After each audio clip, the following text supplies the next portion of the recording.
What would this movie have meant to you as a kid, to be able to go to the theater and to see a movie like this? Oh, it would have been thrilling. It would have been exciting and been all those things that it is for, my 12-year-olds today. Their chest is puffed up. They're full of pride and self-respect, and they can envision themselves doing anything, being kings, queens, tech savvy whizzes. Anything is possible. I imagine that you have a lot of choice, that you're picky about the roles you take. What was it about this one in particular that was attractive to you? Well, I think absolutely first off was when I got the call from Ryan Coogler, the filmmaker, the director, the filmmaker, absolutely. Mm-hmm. And so I had seen his previous two films, Creed and Fruitvale Station, and was completely and thoroughly impressed with his storytelling. He's also the co-screenwriter of Black Panther, along with Joe Robert Cole. And I was just so impressed with him on all levels. The way that he brings such passion, to the screen, through the story, through the characters, the way that it's casted. So whatever it was, I was on board. The answer was yes. And then he began to lay out the story, what it might look like, and just the idea that I would have an opportunity to portray of this nation, of this mythical nation, Wakanda, a queen. And I had not seen that imagery represented in color before. So that was intriguing and enticing to me. And also Marvel. How can you? There you go. Marvel us, right? There you go. How different was this set when you were with that ensemble? How aware were you of the cultural significance of it at the time as you were making this movie? How different did this set feel from others that you've worked on? Well, I've not been on another Marvel set. I have been on another superhero set. I did a movie, Green Lantern. Mm-hmm. But there was such a sense of camaraderie and family and familiarity and pride, swag, cultural pride, intelligence. It was wonderful. The crew in front and behind the camera. Just talent on board, across the board. There was one particular scene where we're on a mountaintop and the waterfall is cascading between us, and we're there for 10 hours. We did what they call French hours, where we shoot for 10 straight hours, and you get your lunch when you can, how you can. And it was a little treacherous because it was almost like a ride at Disneyland or something. And of course, I had this huge costume gown on, so I would actually keep snacks up under there, along with umbrellas and sunshades and all of that. But while we're waiting, there's a lot of waiting while you're filming a movie. We also had drummers that were a part of the scene, and they would begin to drum, and the entire mountain would sway and yelp and sing and hum. And it was something like I'm familiar with, a call and response, but I'd never seen, been a part of on a set before. And I knew it was particular and special to this moment. These characters have been around for half a century now, and they have resonated at many times in that 50-year history. I wonder what it is about this time in particular, in your estimation. What do you think speaks to folks about this movie right now? Oh, well, as you say, it's been 50 years. Yeah. Stan Lee and Jack Kirby penned Black Panther in 1966, and during the height of the. Initially I have to go back and say that when I would folks say, "What are you doing? What are you up to?" I'm saying, "Oh, I'm filming Black Panther," and maybe about 50-50 it'd be, "Oh, about the Oakland Panthers," or about the comic book Black Panther. So that was interesting. So that revolutionary group of that time, people were just, I think folk are just so, have been. We've heard rumor of it happening, of other actors who are interested in bringing it to the screen, and it would get a bit of a momentum and then it wouldn't happen. But I think now is the time, Marvel has a track record. They've when Marvel comic comes out, the faithful are there. We know what to expect, and they're killing it. So this was the time. It took them as long as it had to get ready for Black Panther. You made an appearance in Masters of None, and I just want to read a quote here from Lena Waithe, who won an Emmy for her writing on that series about you. She said, "Angela Bassett is a freaking legend. Without Angela Bassett, there is no Viola Davis. Without Angela Bassett, there's no Halle Berry. She's the one who came in and did things Meryl Streep was doing as a black actress." High praise there, deserved praise from Lena Waithe. Let me ask you about this moment in Hollywood. We have the Me Too movement. We have Time's Up. I know you've been thinking a lot about the significance of all that and what needs to happen. Share with us, if you would, here your prescription. When you look at the disparity in actors and actresses' salaries, for instance, in the harassment that we've seen exposed here over this last year, what needs to happen in this moment? I think that we, it's up until this moment, I think we've been lulled into thinking that, because we have social media and on all of these devices, that there are no secrets anymore. But there have been a few secrets that have been kept well. And I'm so enthused and excited about this movement, Time's Up, Me Too, because it's a moment to pull off the covers and expose these secrets. Those who are in power and who hold the strings and the purses have, they've sometimes, I think, co-opted you into keeping silent, just you alone, what you getting, be satisfied, you, no more. But I'm glad that if secrets are revealed, that these ugly ones are coming to bear and being exposed, and the light of day is shining on them. Winston Duke, who stars in Black Panther, plays the character M'Baku. Thank you very much for coming. This is a big time for you guys. This movie means what to you as an actor, as an African immigrant, as someone in America? This film, I feel, offers an opportunity for people to somewhat reclaim a history that feels incredibly distant and lost. I know I've seen this kind of grandeur with like the British royals. I've seen this kind of grandeur and royalty around, East Asian, South Asian, Middle Eastern bodies, but I've not seen this around black bodies. Black bodies, yeah. I've not seen that around black skin. And that means a lot to me as an adult. And I think it's a really great gift to give to children, that they can see this and know that there's no limit to their potential. In America, we are a diverse country, which is a strength.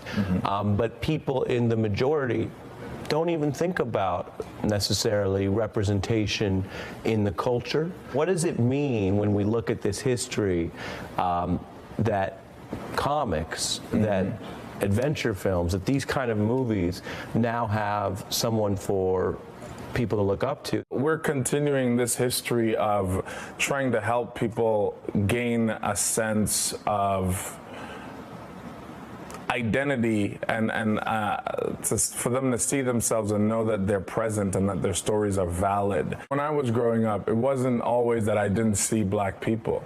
It was that when I saw black people, the stories were written by white men. The stories were written by white people.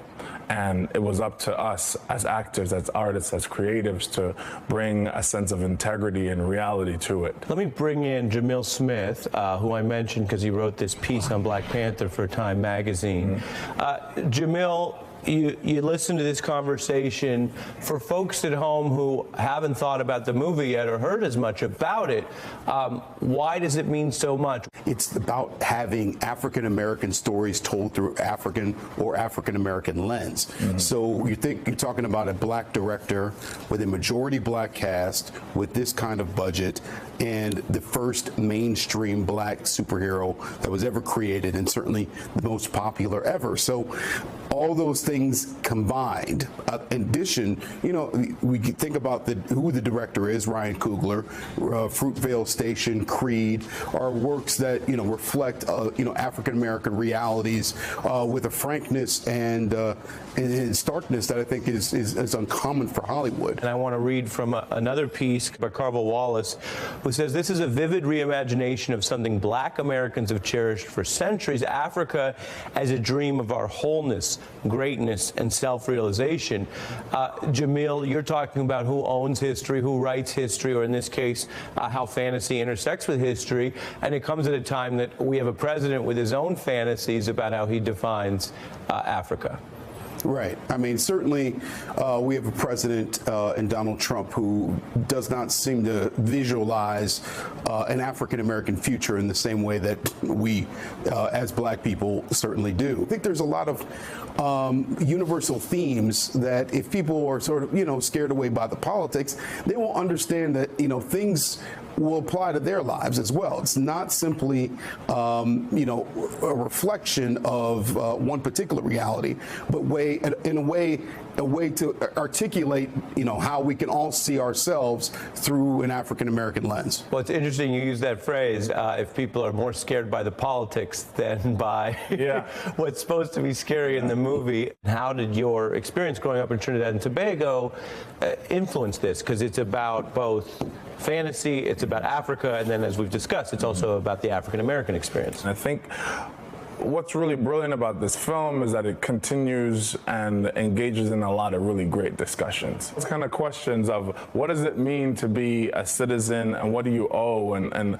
how do you hold your country accountable? And I feel like that's really a timely question right now. Right. And so, Jamil, when you look at that and you think about the larger arc of these racial debates, the difference between violence and force is legitimacy. And we're talking about an experience in American history where Black citizens were systematically denied legitimacy under color of law. Speak to that in the context of this movie that outlines a different civilization and a different model of Black power. Well, certainly, and we certainly shouldn't speak of that in past tense. That's certainly still happening. I think, first of all, Wakanda offers a vision of African or African American reality, frankly, that is independent of colonization. And that is a vision of a Black reality that can be shared, you know, by, you know, people in African nations that are, you know, a president referred to with scatological metaphors, or here in America, in American cities that have been, you know, essentially invaded by, essentially forces of white supremacy as articulated through policy in our government. So I think that there's a lot of things that Black folks who see this film will recognize in their own reality. And while, yes, it's just a movie, it doesn't replace the work on the ground. Right. It's not in and of itself a revolution. It may inspire the kid who does indeed lead that revolution. I want to bring in Kevin Noble Maillard. He's a professor of law at Syracuse University, specializing in the relationships between entertainment and the construction of racial norms. Kevin, good to see you. Thank you for being with us. There's a lot to mine here that we won't have the time to do in this, but for Black actors or directors or producers, one of the examples that's often cited is that if you're white, you have more chances to get it wrong. If you're Black, your chances of getting it wrong in the movies is very, very small. And this would be $200 million of getting it wrong. Right. So then what we're looking at is this major movie that's international, that is representing what Black people can and can be capable of. And this world, Wakanda, where there's wealth, there's equality, there's women that are able to fight just as strong as men. This teaches people, and especially young kids, that all of this is possible, and it's about a shared social reality. So it's not only about this being about Black people and then Black directors, but it's also for the white people and the Latinos and the Asians and the Native people that are able to see this as well. And it's a universal chance for us to realize this power that has been hidden in entertainment. And that power in the movie, it's good and bad. There's people of color on both sides, but it shows breadth that a lot of African American actors and directors struggle with. They say, you know, you can make black movies, but they got to look a certain way, and the characters have to be a certain type, and they have to have a certain amount of depth or not. Right, and one of the breakout characters was Shuri in this movie, where here's this black woman who is into science, she's into technology, and she's the gadget person. Right. And then for the young girls that are seeing this, they're saying, well, look, this is awesome because I can be interested in science and technology as well, just like she can. And it shows this diversity of approaches and interests in a way that it's not just people are only being seen as criminals or drug dealers or maids or nannies. So this is a diverse showing of a diverse group of people. And then we also had actors that are African, that are African American, that are English, that are German as well, German African. So it's a wide range of looking to see how many black people can represent themselves in this one movie. It's like the Star Wars bar of black people. Absolutely, right? And then you could also say that this is kind of a Wonder Woman paradigm as well, right? Here's this group that has not really been represented. We've had previous films before, like Blade. We've had Hancock before. But then to have it on this scale internationally is something that is extraordinary. So you mentioned Wonder Woman, and you mentioned girls seeing figures that they can follow in science. You actually took a group of 7th graders to see the movie. Right. Tell me about this. I took a group of 7th graders from PS 282 in Brooklyn because I wanted to see what the kids had to say about the movie, because there's so much about, well, this is good for the kids, but we weren't actually hearing from any actual kids. Right. So I contacted a school. I said, arrange a group for me to come. We screened the movie early. They could not sit still during the entire movie because they were so excited. You know, they're fidgeting, they were clapping. One girl was on the edge of her seat the entire time. They were screaming. No one was crying. Probably some of the parents that were with them were crying. But it was just amazing to see firsthand and have them write it up. They reviewed it for the New York Times. And then to have them not only watch this movie, but to have their own voices be seen, which was the entire purpose of the film, was let's have black people be seen as strong. And now I wanted to give these kids a chance to be seen as strong, as, you know, this word articulate, as wonderfully written. And they were just funny. They were candid with that wonderful innocence that only 7th graders can have. And many of them did achieve what you were hoping for. They saw themselves in that movie, whether they were a king or a superhero or a woman with you know, a scientific edge. They saw it. Right. They reflected in their comments to you that they saw it. Absolutely. And they were very specific about what they saw. Right. And then they said that I like seeing black people in this film because it teaches me that I can be strong. And then one girl said, it teaches me that I can be a black superhero as well, just like the women, the soldiers that were in the film. So in the experience of doing this, I loved it because they were so enthusiastic about having everyone being able to hear what they had to say. And we can see, just not only from Black Panther, but from the shootings last week, what kids can actually tell us. I read that with renewed interest.